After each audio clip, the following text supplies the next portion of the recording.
பாருங்கள், இந்த நொங்கு வகுப்பில் வந்து ஒரு பையன் நொங்கு உடைச்சிட்டு இருக்கான். அந்த பையனை இப்போ பார்க்க போகிறோம் நம்ம.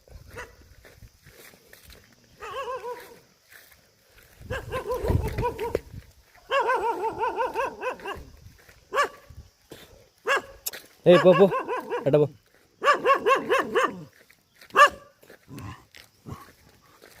தம்பி, உன் பேர் என்னப்பா? என்ன பண்ணிட்டு இருக்க? எவ்வளோ ஒரு நொங்கு? ஒரு நொங்கு 3 ரூபா. 3 ரூபாயா? சூப்பர். இந்தமாரி இருக்க நொங்கு 3 ரூபா. இந்தமாரி இருக்க நொங்கு 10 ரூபா. சரி, ஒன்று உடச்சி காட்டு.